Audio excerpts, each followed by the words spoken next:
Good morning. Is China cutting off its nose to spite its face? Are they dropping out of the GPU game? You're watching Techstrong Gang.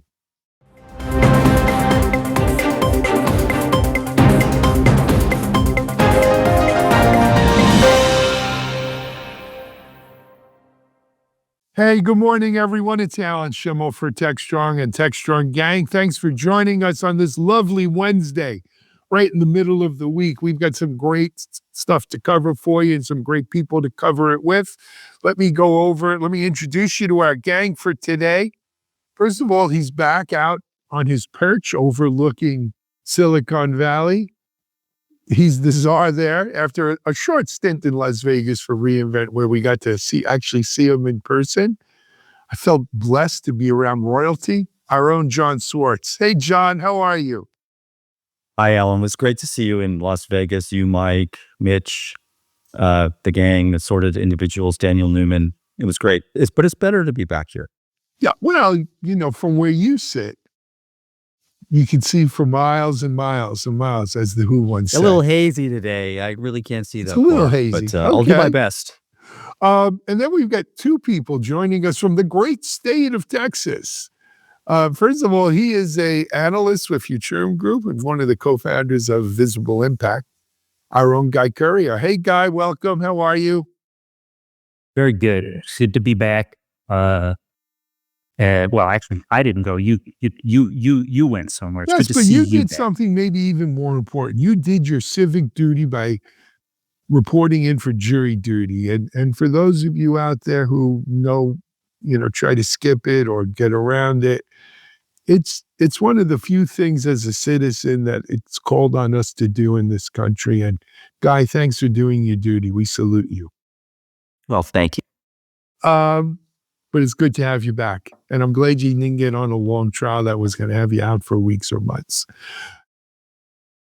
Also joining us, though, from the beautiful city of San Angelo, Texas, right out of Abilene.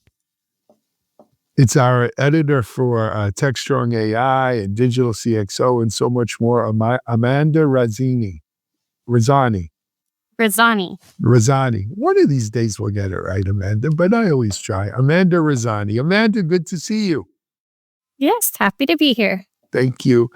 Okay, and then last but not least, still licking his wounds over a major loss of personnel for his Yankees, our Chief Content Officer, Mike Vizard. Hey, Mike. All right, I'm just counting all the budget dollars that the Yankees freed up, and maybe we'll just buy like 20 other players, see how it goes. Well, I did the math. It's really not 20 other players, but I think they can get 3 to 4 top-line people in here for that. Right? Maybe one starting pitcher, a first baseman, and either a second or third baseman, and an outfielder. All right. I think that's And what of course- it's going to take. And the price of Mets tickets are on the way up for sure. Yeah, who cares? No one goes anyway.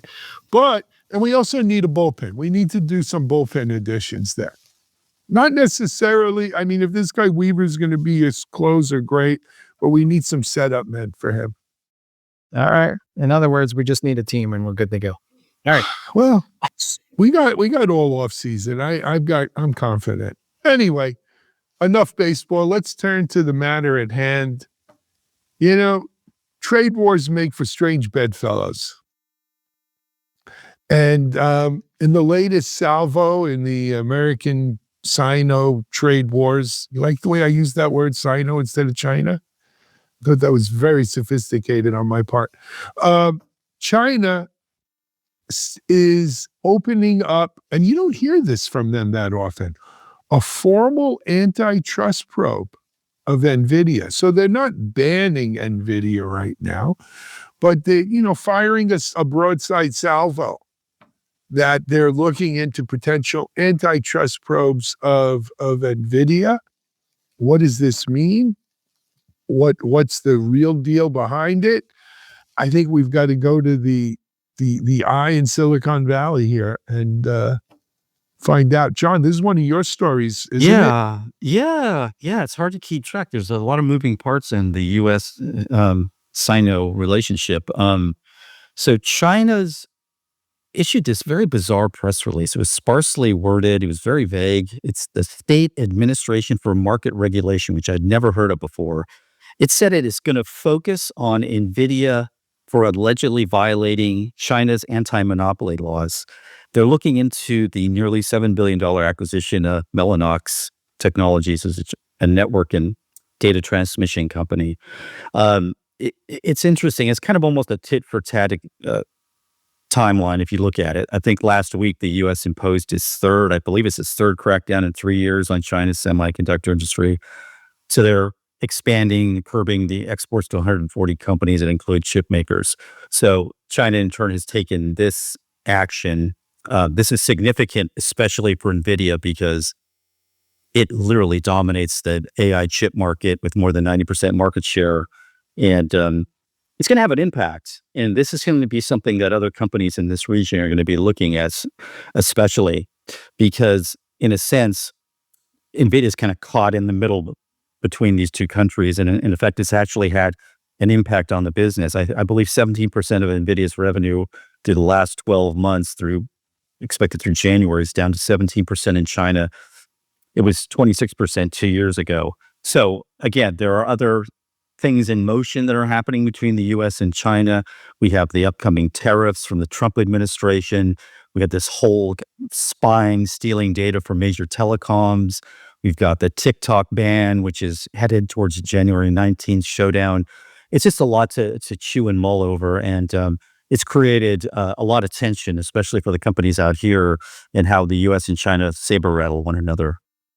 This is getting hot and heavy quickly. They also put out a fleet of ships yesterday in an unannounced exercise that, or actually 2 days ago, that they just wanted to show that they could surround the island of Taiwan and cut it off. And, usually it's the kind of thing that they would, send a signal that we're going to go do, but this time they didn't. So this whole thing can get hot and heavy quickly. Yeah. There's also China also banned the exports to the U.S. of these chip materials like gallium, germanium, etc. The rare earths. Rare earths. Yeah. Now, luckily, we've been finding a lot of deposits right here in the U.S. of some of these rare earths, things like lithium and stuff like that will make us less dependent on China for these things. Though China's also trying to buy it up. Like Brazil has some rare earth resources that China's been trying to take control over. Mike, I want to just, because you know me, I'm a peacemaker. I just want to ratchet it down. I don't think the NVIDIA antitrust is necessarily related to the military actions around Taiwan. I think these are two very separate things as China views the world, in the Chinese view of the world. I think no doubt they're involved in the chip wars with the U.S. There's an argument to be made that we started this one, right? We threw the first stone. So there's this chip war going on, but that's separate and apart from their longstanding position that Taiwan is part of China. And sooner or later, John Willis has said 2027 is what numbers he's heard. At some point, something's going to happen there. And then depending who's president here and how we're going to deal with it, we're either going to, go to the mattresses over it or we won't. But for this particular thing, this is classic Chinese saber rattling. Does anyone know, does China even have anti-monopoly laws? Or is that just something they put in by fiat? That's a really good point. I've never heard of that. I've never heard of it either. Me either. It was in this organization that, there was another announcement among a bunch of associations where they said that U.S. chips are a threat or it's not safe to use them. So please only use locally I know. Well, produced they do chips. turn all on these space trumped up. lasers. But Yeah, let's be realistic here, though, for a moment. Until there's a viable alternative to NVIDIA GPUs, do you really think China is going to stop importing and using NVIDIA GPUs for their AI uses and risk falling behind in the AI race? NFW, NFW. And I'll go one better.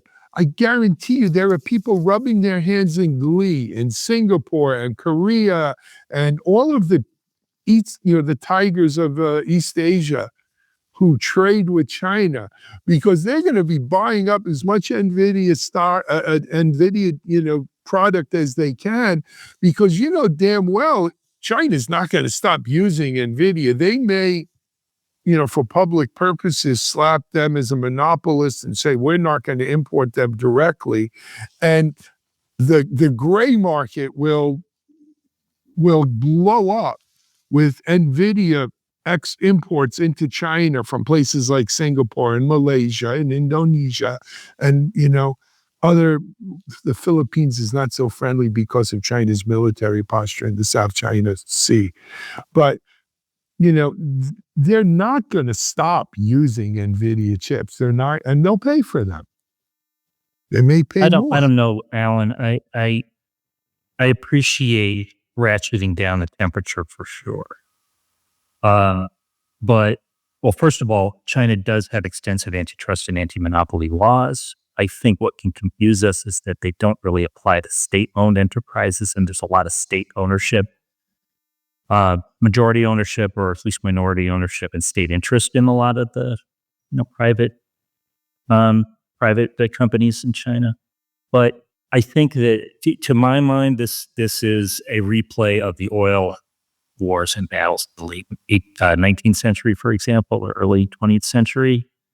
It's just that the material now is not quite as fungible as they say. Oil is oil around the world, but chips may not be chips around the world.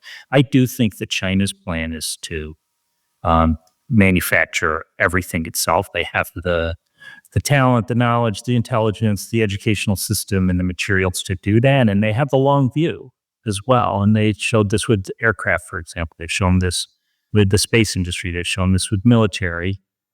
I think that they are going through severe economic difficulties right now related to, how they've run their economy and their own real estate bubble and things like that. And they have to deal with, like every nation, with making sure that people are happy enough, like domestic concerns, people are happy enough, prosperous enough, not to challenge the status quo. Every nation has to do that, even democratic ones. So I do think that this is a continuing escalation that's going to reach a peak at some point. It's not just the U.S. and Brazil. Australia has the same rare earths. It's just more expensive to get them.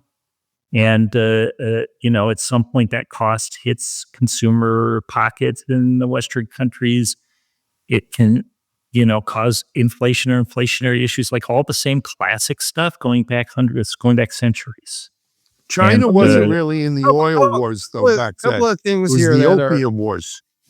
Well, yeah, there was different actors in the oil wars, but it's the same phenomenon, or a similar phenomenon anyway. I don't want to overstate it.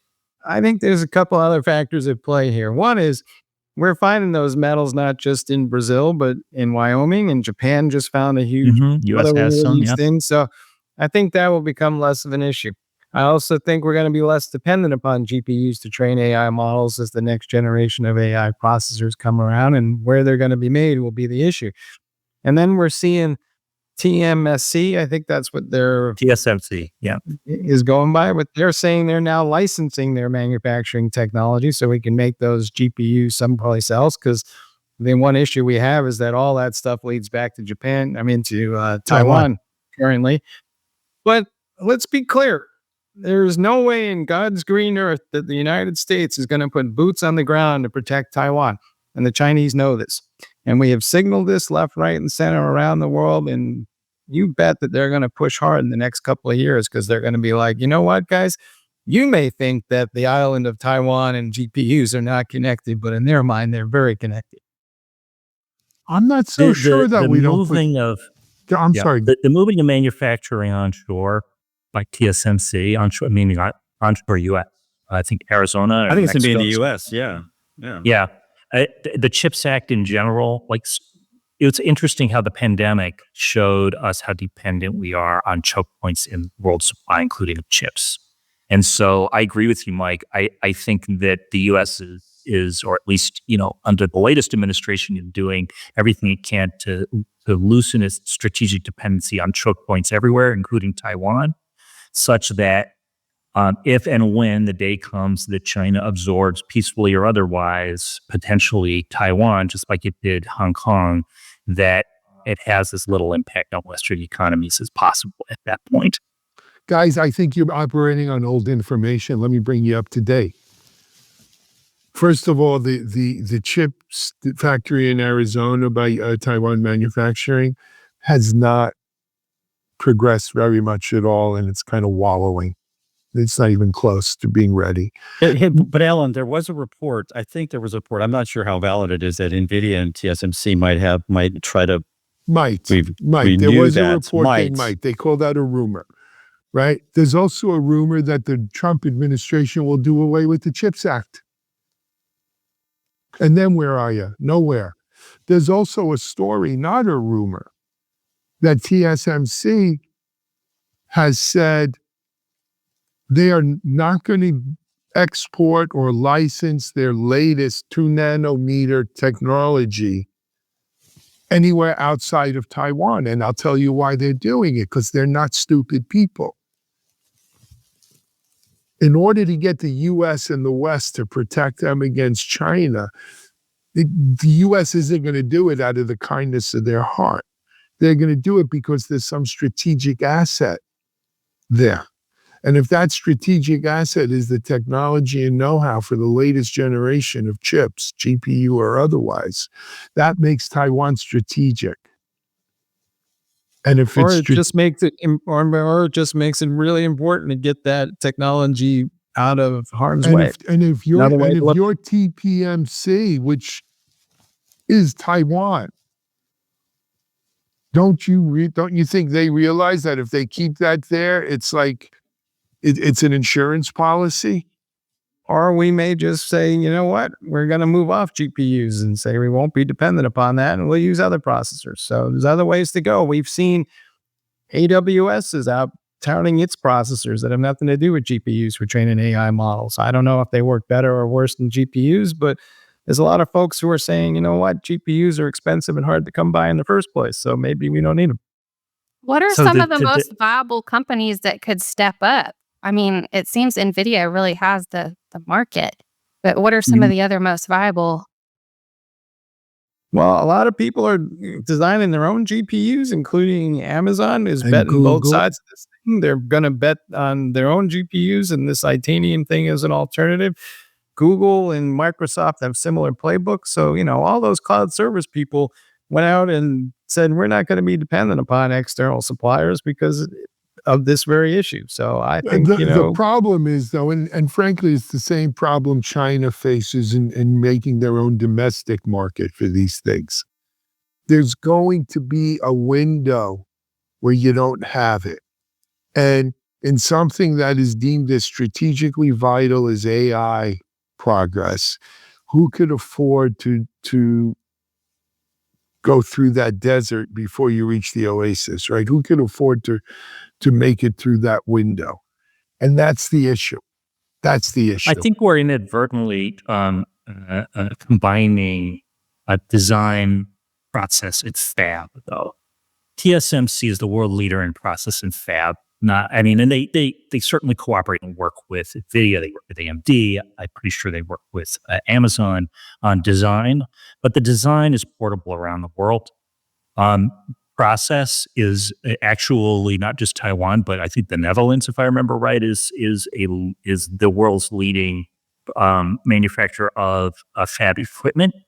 And then there's the fabs and fabrication, the fabs themselves. That is really the choke point right now, more than anything else. I think, and the push to build fabs, on U.S. soil in Europe and everything just takes a long time, full of potential problems, and that's why it remains a choke point. So maybe less of a problem and less of an issue around NVIDIA specifically, if there is enough fab supply, which categorically there's not right now. So we shall see. I mean, this is global trade in the 21st century, and we'll see how that plays out.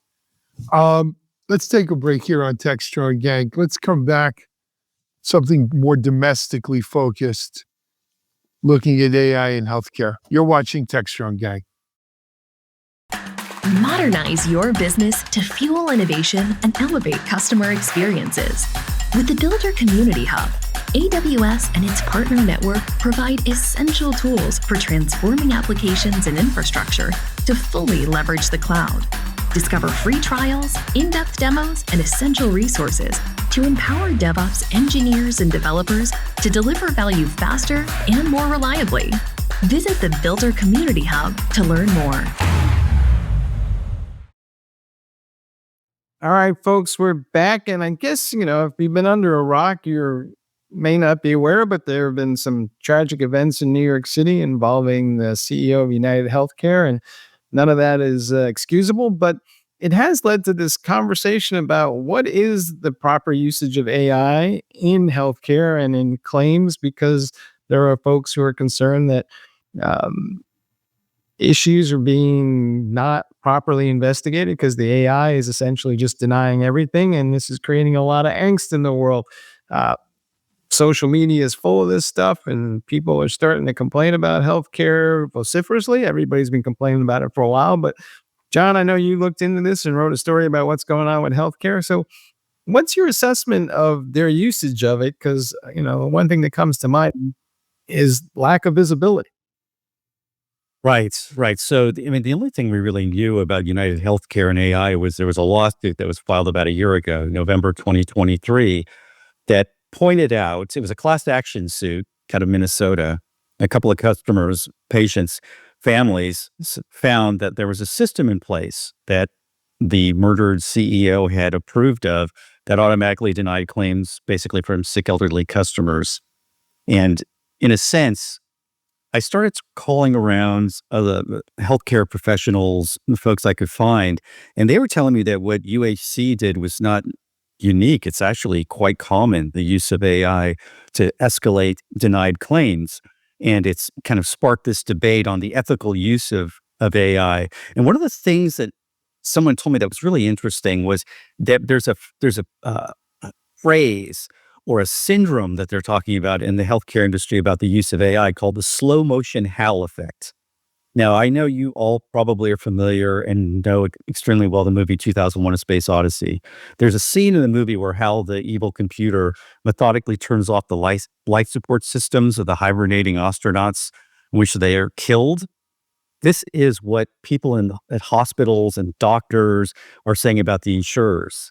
That we're kind of in this lightning rod issue of intersection of AI and healthcare transformation, where it's leading to a lot of bad results. And this, in a sense, in a weird way, this murder has kind of opened up this whole debate on the healthcare system.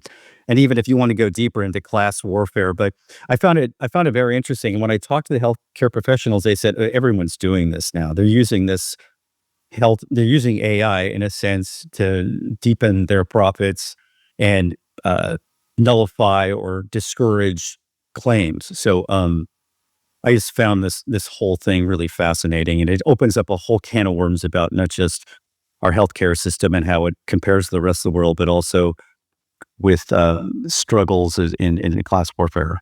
So I would like to point out one thing about this, though, right? We're conflating a workflow and a process and a strategy with AI. And that strategy existed before AI came along. AI may have amplified it, but It did, yeah.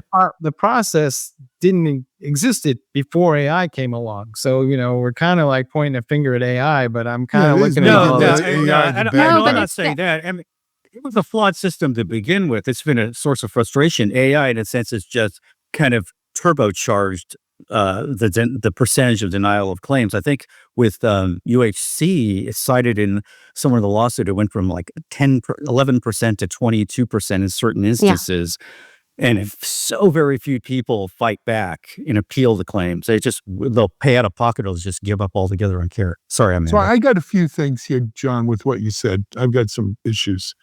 Number one, the HAL 9000 computer was not evil. I don't even know if a computer can be evil.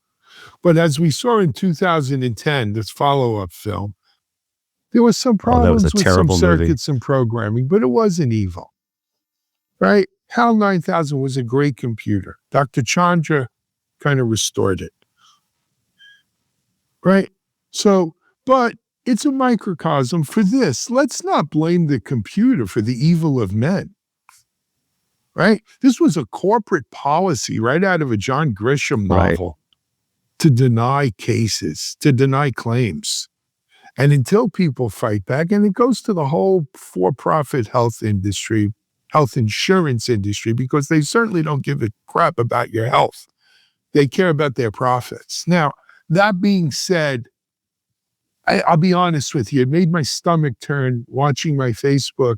Yeah, I'm on Facebook. I'm a boomer. Watching my Facebook feed of people applauding the death of a man, showing on Elon Musk's X the video footage of this guy getting killed is not something I think is appropriate. Right? That video should not be being shown on there. The hell with freedom of speech. It's wrong. And anyone who applauds the death of someone like that getting shot in the back deserves no better themselves. It's wrong. I was chagrined when they came out last night. I'm using some big words today, huh? I was chagrined when the news came out last night that the person they brought into custody is not who you think it would be. This is an Ivy League UPenn educated data engineer, a techie nonetheless. Since when did techies shoot people? We're pacifists. We're good people. We don't shoot people. I don't care what the guy did. He was also from a wealthy family, right? Yeah, and he went I mean, this this very did highly not regarded fit. private school. I So- mean, it's just so- everything. So it came out wouldn't. overnight that, or at least yesterday, that he was also somewhat estranged from his friends and family because they hadn't heard from him for a while. Apparently, he's been suffering some issues with back pain for a long time, and he was exhibiting a lot of the symptoms of somebody who, might do this. Well, even he though they was a come big from- fan of the Unabomber, whatever, that- Ted Kaczynski. Yes, he posted on Goodreads his Yes. thoughts about the manifesto. Yeah. He read through it thoroughly. But nevertheless, I'm not saying the CEO of United is a saint, nor is he the devil. He certainly doesn't deserve to get shot down dead in the streets of Manhattan in the back like that. That's just, and anyone who condones that and makes this guy into some kind of folk hero, you're twisted. That's twisted and it has no place. And especially one man, the CEO, I think people don't realize one man doesn't control everything at the company. I mean, he had just come into the company recently. No, he's been at United a long time. He's been CEO just 3 or 4 years, but he's 17 That's what I years meant. or something there. I'd hate to think someone wants to shoot me for something our editorial department did. But that being said, let's. long silence there for a second. Yeah, well, That there we were was mulling. a little We were pregnant thinking pause through I some put in there examples. in case you didn't realize it. But let's come back. Let's come back to focus on AI in healthcare, right? I put forth the proposition that this isn't AI in healthcare. This is AI in health insurance. AI in healthcare is going to do great things to make us healthier and help us with our health. That's an excellent point. Yes. Right? Yeah, I my talked to mother a was couple a of people. surgeon.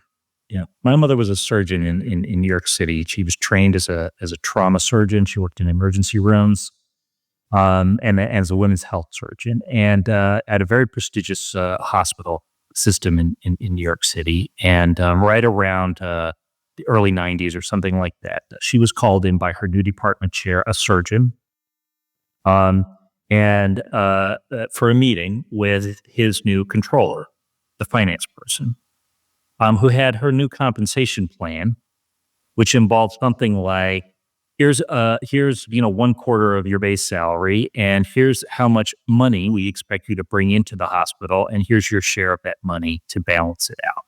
This was someone who didn't go to business school, someone who went to medical school, someone who did not get into medicine for the interest of making money, which a lot of folks did at that time, still do. but because she wanted to provide healthcare to people who needed it. And the immediate result was a loss of her personal revenue, and a 6 to 10 year period where she was kind of in the wilderness as far as her professional development goes. And so, Alan, I think that the issue is actually endemic throughout healthcare. It's not just on the payer side; it's on the provider side too. I completely agree that AI has the opportunity to improve outcomes and under human trained supervision. But I wonder at if the other influences of AI, because of a healthcare system that's profit oriented, not public benefit oriented, if those are going to overwhelm I the I benefits. think this is the beginning of something that we're going to see over and over again. What's going to be is that there's all these flaws in all these systems inside and outside of healthcare, and they exist everywhere, and they're all going to get exacerbated by AI. And and we'll blame AI, but ultimately the flaw already exists, and we're going to see this over and over again. It's going to be this societal impact of AI, and that's this is just the tip of the iceberg, I think, and Right. we're going to see all kinds of stuff. Exactly. That's what I got from these healthcare professionals. They mentioned all the good things that AI can do in the field, but I got to thinking, Mike, also about this idea of how it applies to other industries, and we'll have the same different types of scenarios where the best parts of AI will be used, but there will also be the downside and pitfalls, which will probably get more attention, honestly, because that's the way the press Right. works. As So- Alan said, AI is only doing what it was trained to do. Right. And if the issue before AI arrived was only impacting, 5% of the people over an extended period of time, it will go unnoticed. But once you get up into the realm of 20, 25%, then everybody starts talking about it and it becomes, a political issue. So we'll see what But happens. that's not necessarily a bad thing. Not that it becomes a political issue per se, but that at least people start noticing it because, look, there are too many people in the U.S. who say, it's okay, we still have the best healthcare in the world. And those people haven't traveled very much. We need a redo around healthcare here. Guy, what you pointed out with your mom is from the 90s. But unfortunately, I don't think it's very different today. Right? No, it's worse, if Yeah. anything. It's become I have systematized. friends down here in Boca who are doctors, and whether they're working for the big hospitals or the big healthcare, healthcare has gone big. There's no kind of local hospital. The local hospital is part of this system, and the doctors all work for the system, and it's all part of the system, and the system is profit driven, and so it's gotten worse. You're right. We need to figure out something in this country. Yeah, I feel like this is a canary in the coal mine. What does this teach us about the use of AI just generally as a public benefit versus as a profit motive? I mean, I asked the group here, like, what should the audience, our audience, think? Should they be behaving differently? Should they wish for better systems? Like, do we need to just learn? Like, we talk a lot about reminding ourselves what AI is good for and what it's bad for and how to manage it and how to use it productively.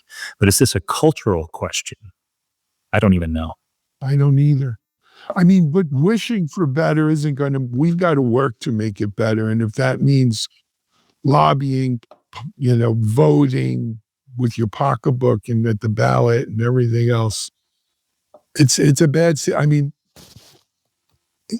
I'll be honest, as the CEO of a company here at Techstrong, I've always made it my business to make sure that we have what I consider great healthcare options in terms of insurance and affordability and coverage so that you can go to a doctor anywhere and get treated, that you can go into just about any facility and get treated. And we've had people who've come here to Techstrong and said, hey, I appreciate that. I've had young people who say, I never get sick. I don't need the health insurance. And God bless them if that's what they want to do. But it's important. And I just, I'm at a loss, honestly. I get very disappointed that as a country, we haven't figured it out. And we keep talking about repealing Obamacare.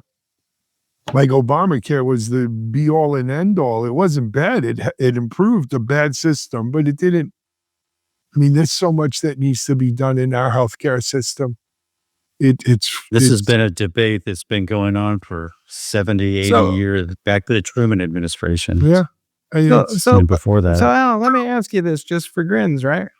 What percentage of your costs are tied up in healthcare, and why are companies on the hook for this, for the insurance, when if we had a different system, that would all move into more of a government function, right?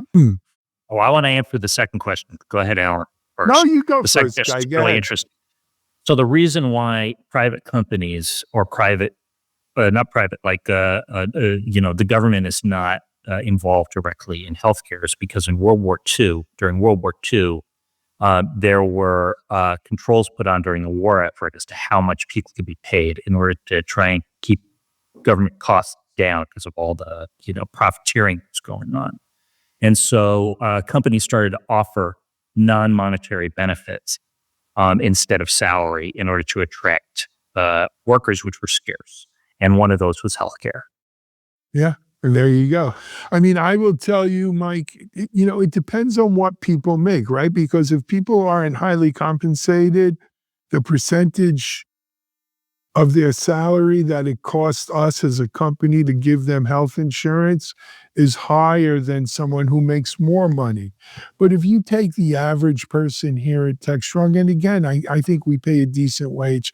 If you take the average person here at Techstrong, and we, I'm not going to advertise our benefits on the gang, but we pay a good, healthy percentage of your insurance, whether you're a person, a couple, or a family. We pay a very healthy percentage of that. It winds up costing 18% over and above just your healthcare. I'm not talking 401k and matching and all that stuff. Healthcare is 18, 20% of an average person's salary additional in terms of a benefit. So that means if someone makes, let's say, $100,000 a year, to make it real simple, it winds up costing me $120,000. Mm-hmm.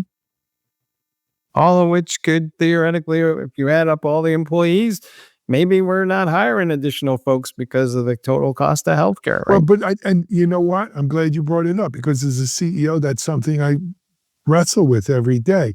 But I'd rather have less people who don't have to worry that, God forbid, they or their children got sick or their spouse got sick and they don't have coverage, or they're going to go for an operation and some insurance company is going to tell them, I can only give you anesthesia for 30 minutes. I don't care if your operation's 40 minutes. What kind of nonsense is that? I, for one, am very grateful for our insurance benefits. Yeah, no, I mean, I am too. I think we have, and I'll be transparent. Our insurance is United. I've never had. It is UnitedHealthcare. Yeah, yes. and we've never had the issues that you read about, but Nope. I don't know. I don't know. But I do believe healthcare rights are human rights, and everyone's entitled to healthcare, or should be. Anyway, on that note, let's take a break here on Techstrong Gang. We're going to come back, something a little lighter. Snowplow alert. Amanda has the news on it. You're watching Techstrong Gang. Discover Techstrong Group, the epicenter of tech innovation. We're your go-to for reaching IT leaders and practitioners worldwide. Our secret? Impactful content that sparks awareness, engagement, and top-quality leads. With us, you'll access editorial websites, streaming videos, virtual events, custom content, analyst research, and more. Join our satisfied clients. Let's revolutionize your tech journey. Contact us today and tell your story to the world in the most powerful way with Techstrong Group. All right. Alan referred to this as something lighter. I've never heard of a light snowplow, but we're talking about how in New York State they are testing technology so that as a driver, you can know where that snowplow is and hopefully maybe not run into it, or as most New Yorkers will probably do, just follow it because, well, it's, cleaning up the highway, and it's just kind of like what New Yorkers do sometimes when they are following ambulances and fire trucks, right? Not necessarily the right smartest thing to do, but that's kind of how it gets rolled up. Amanda, this was on Digital CXO. So, what's your take on this? And are we going to see more of this? Yes, I love this. And I think where I see this being really beneficial is, I live in Texas. So I do think we're going to see more of this because if you think a couple of years ago, and you would remember this, we had the Snowmageddon, and we don't have the infrastructure or the equipment to really handle a lot of these hazardous conditions. So I see this eventually being really helpful in these areas as far as safety on the road. It would have been helpful back then. Everybody was just kind of stuck at home. But yeah, and in the big cities too, with the traffic situations there, I think it's great because it's going to reduce a lot of accidents. And I will kick it off to John to share more about it because he's the one who wrote the article. Okay, thanks, Amanda. So the company is called Icon Products. I talked to the CTO, interesting guy who kind of downplayed in a weird way what they were doing, but this goes far beyond New York. They have systems in dozens of states, and they're actually in the process of talking to Tesla, General Motors, and Ford about using their technology, somehow incorporating it into their cars so it's on board. And you think about it, it's not just snowplows, it's any type of construction equipment on the shoulder of a road, the construction workers themselves who are endangered. And what this guy and what they're trying to do is, I think, and I don't mean to be hyperbolic, but in a sense, it's kind of a safety advancement for drivers. I think of seatbelts, airbags, Ralph Nader, anti-lock brakes, rear view video systems. And I think of this now with the technology. It's available on Google and Waze. And in fact, I've experienced it because in a roundabout way because I just upgraded my iPhone to the latest system. And now it's giving me alerts approximately about cars on the side of the road or some sort of accidents before I get there so I can avoid it or at least I know about it. So I was quite interested in this. There actually also have been studies done. I think Purdue does a lot of studies on emergency braking near work zones and found that technology like this has resulted in a reduction in emergency braking near these types of sites. So again, technology can do a lot of really good things. And I think it's important to write about these types of things and not always dwell on the dark side of tech, as some of us, especially me, do.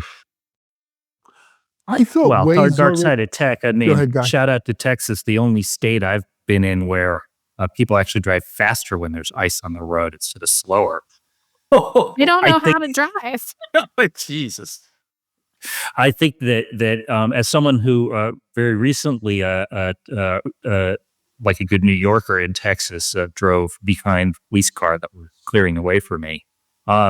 I think that John has the essential point here, which is, first of all, increasing awareness generally and information without fuss.